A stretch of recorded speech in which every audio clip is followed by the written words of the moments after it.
was going into the hospital. My mom passed when I was 11 years old due to cirrhosis of the liver. And so if anybody knows what that is, you know what the lifestyle was like coming up.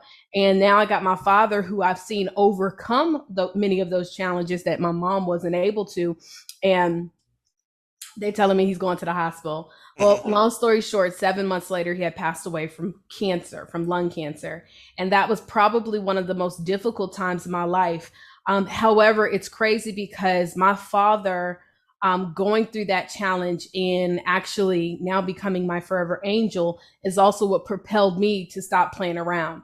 And a lot of times it's in those setbacks that we have in our lives that really actually change our lives forever. And unfortunately, I wish we didn't wait for the setbacks. Like I wish we didn't wait, you know what I mean? Because everything that I've ever desired to do, it was always in me. It's just that was kind of like that push. And so when he passed away, I moved to Atlanta to start my journey of entrepreneurship, was here for, 10 years. And then in 2014, prior to moving, I started my journey of teaching people how to write books. I have a long story of that, but I'm not going to get into all of that.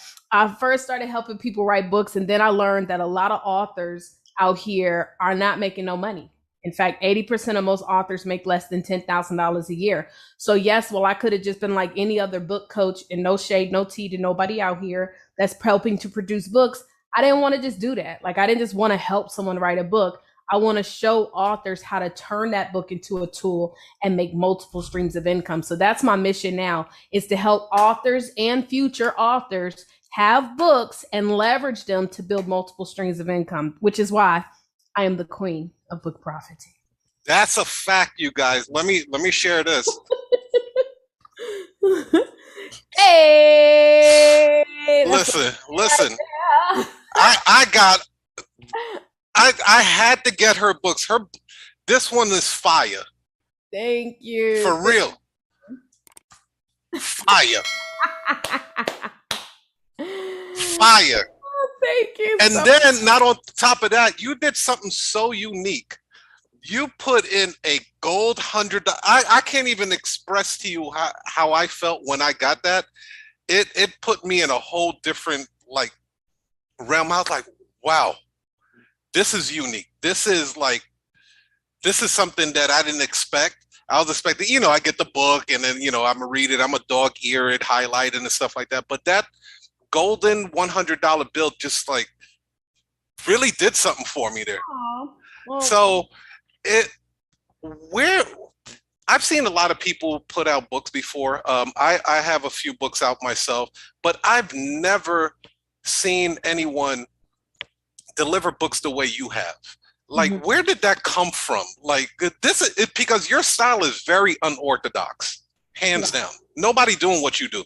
Mm-hmm. Well, shoot, where did it come from? Jesus. Okay. Jesus. Okay, that's first and foremost. But I've always wanted to be the person to stand out. And also, let me just say, I was always the one that would kind of go against the grain.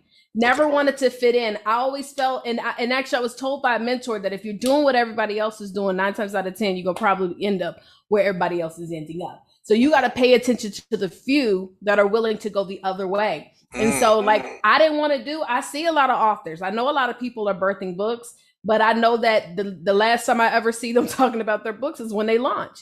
And so I said, well, how can I separate myself from that? And also, this is a funny thing. I never wrote a book because I wanted to sell a book. Okay. Never wrote a book. So I think the reason why it has helped me tremendously is because initially I wrote the book because I used to be in network marketing. I was top income earner in the industry. I wrote the book so people would respect me. Period, point blank. So let me tell you the story. So what happened was, at the time I had made, I was making a great income in the network marketing industry, multiple 6 figures a year. And what happened was this dude I had just met when I moved to Atlanta, I'm going back because, I'm getting money now. So I'm well, let me go hit up people that I met when I first got here, lawyers and doctors and stuff like that. So I hit up this dude who was a lawyer, and I was like, yo, let's do lunch, my treat, I'm gonna take you out. Let's see what's going on, see what each other are doing. So he goes and tells me, when we go to lunch, he's like, yeah, I just got engaged.